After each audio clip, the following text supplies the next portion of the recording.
Hola señores y señoras, bienvenidos a otra clase de español. Hoy vamos a hablar del verbo gustar, que es un verbo muy importante en español. El verbo gustar es el verbo que usamos para hablar de las cosas que nos gustan o que no nos gustan. Gustar funciona un poco diferente a la manera en que funcionan los verbos similares en inglés, pero no es nada muy difícil.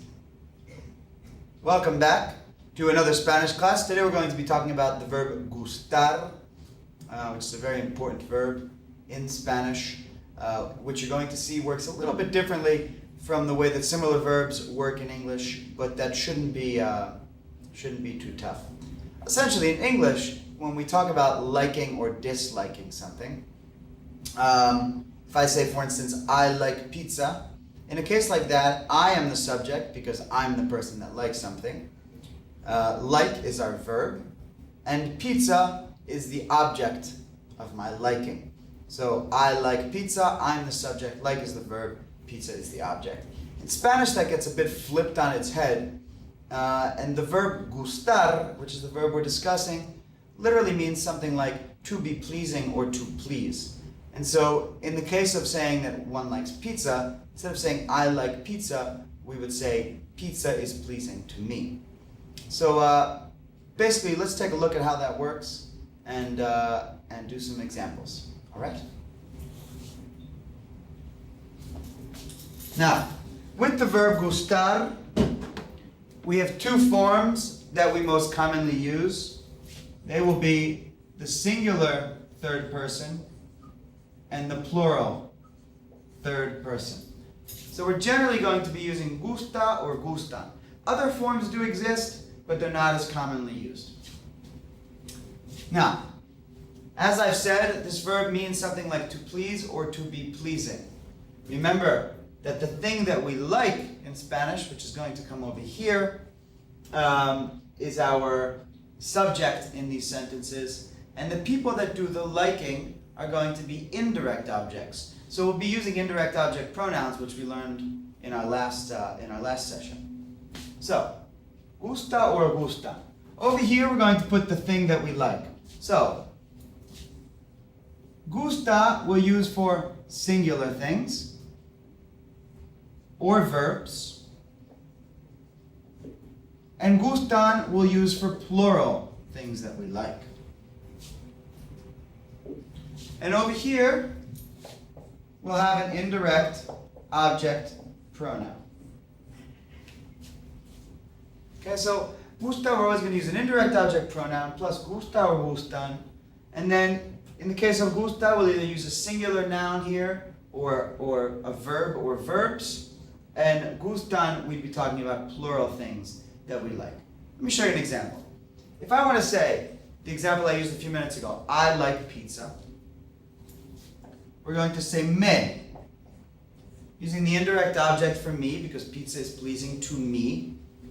We're going to use gusta, using the singular noun, because of the fact that we are talking about liking something that's singular. And then we're going to say la pizza. Notice here in English we would just say I like pizza. In Spanish, we're going to use the definite article when we talk about these general likes and dislikes. So la pizza instead of just pizza, as you might expect. So let's say that you like pizza. All we need to do is write te here instead of me. Pizza is pleasing to you now. Te gusta la pizza. If he likes pizza, le gusta la pizza. If we like pizza, nos gusta la pizza. If you all like pizza, os, and then of course we have les as well. So merely by changing our indirect object pronoun that we use here, we're changing the person that's doing the liking or disliking.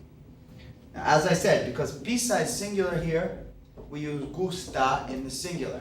We'd also use the singular if we liked to do something. So me gusta cocinar, for example. I like to cook. Even if we have multiple verbs, we still use the singular. So me gusta cocinar y comer. I like to cook and to eat. Still use the singular. We'll use the plural if what we like is plural things. So for instance, gustan, so nos gustan, for example, las manzanas. We like apples. So because las manzanas is plural, we're using gustan in the plural. Okay, so remember, very simple. Whoever likes something, that's how we decide which indirect object pronoun to use. The thing that is liked decides for us if we use the singular or plural form in the third person of gustar, and then we mention the thing that is liked. That's pretty much it in a nutshell. I'd like to show you one other thing.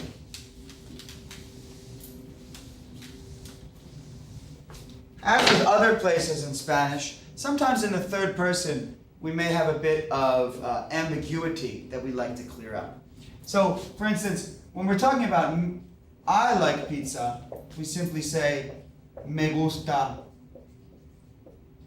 la pizza. Okay, and there's no ambiguity because this can only mean one thing. I like pizza, or pizza is pleasing to me. However, if I say le gusta la pizza,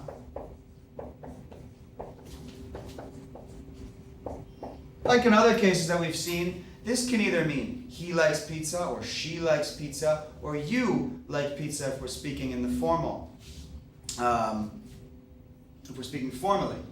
Similarly, if I write les gusta la pizza, this can either mean they like pizza, either masculine or feminine, or you all like pizza, speaking in the ustedes form.